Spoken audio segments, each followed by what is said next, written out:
ഇപ്പോൾ സംസ്ഥാനാടിസ്ഥാനത്തിൽ നിലവിലുള്ള സീറ്റുകൾ, കാരണം ഇനിയിപ്പം 3 അലോട്ട്മെൻറ്റ് കഴിഞ്ഞ് ഇനിയിപ്പോൾ 2 അലോട്ട്മെൻറ്റ് ഉണ്ടെന്ന് ഞാൻ പറഞ്ഞല്ലോ, അതിൽ എല്ലാം പരിഗണിക്കപ്പെടുന്നവർ.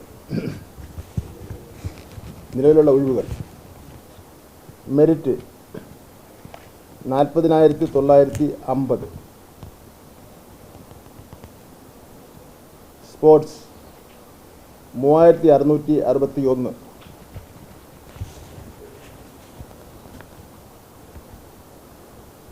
കമ്മ്യൂണിറ്റി കോട്ട 5,503,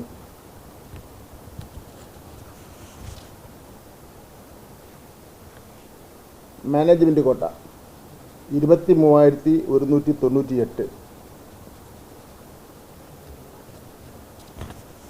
അൺഎയ്ഡഡ് സ്ഥാപനങ്ങളിലുള്ള കോട്ട 44,687,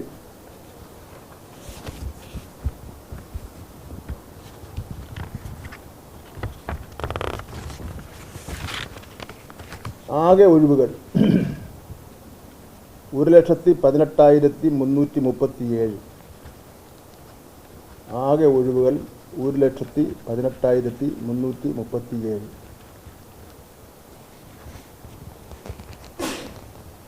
അൺഎയ്ഡഡ് സീറ്റിൽ ഒഴിവാക്കിയാൽ തന്നെ 73,650 സീറ്റുകൾ ഒഴിഞ്ഞിടപ്പുണ്ട്.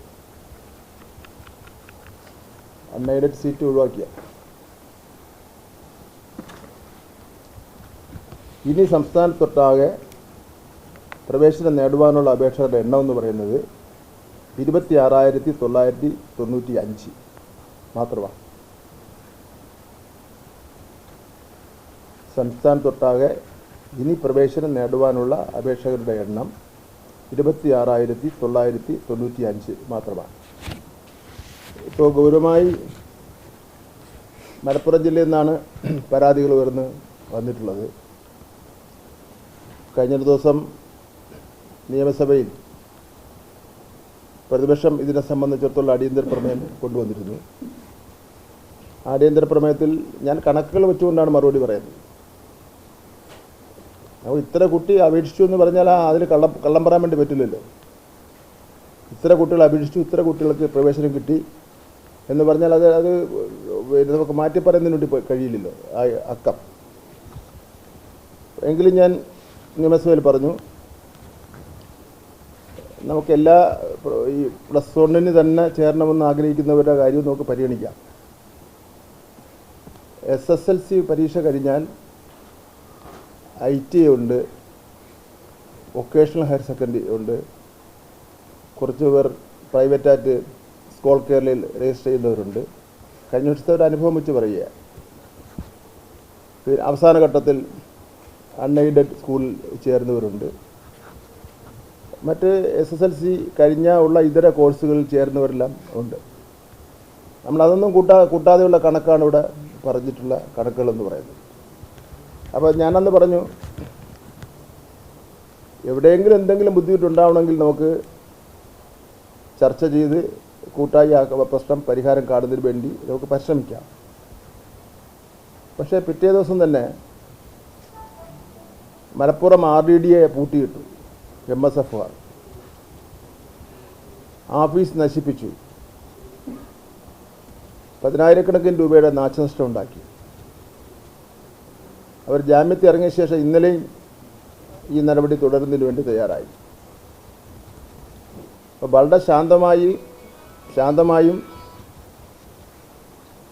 അതുപോലെ കൃത്യതയോടുകൂടിയും പൊതുവിദ്യാഭ്യാസത്തിൻ്റെ പ്രവർത്തനം മുന്നോട്ട് പോവുകയാണ്.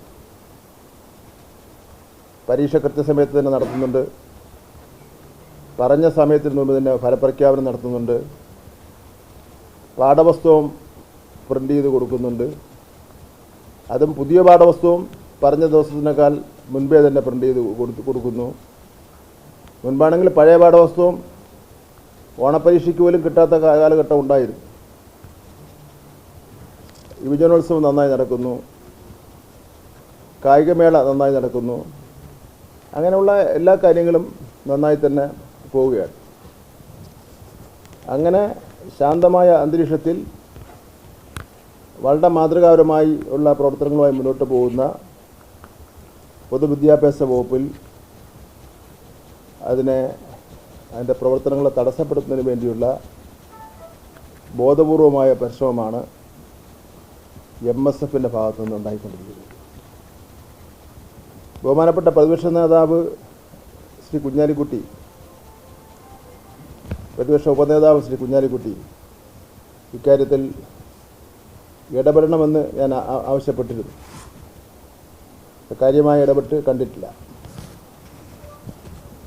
ഇനി ഞാൻ പറയുന്നത് മലപ്പുറത്തെ സീറ്റാണ്, ആ എണ്ണമാണ് പറയുന്നത്. അവിടെ +1 അപേക്ഷ നൽകിയത് 74,840. നമുക്ക് 74,840 കുട്ടികൾക്ക് അഡ്മിഷൻ കൊടുക്കുന്നതിന് വേണ്ടിയേ ഉത്തരവാദിത്തം ഉള്ളൂ, അപേക്ഷ നൽകുക.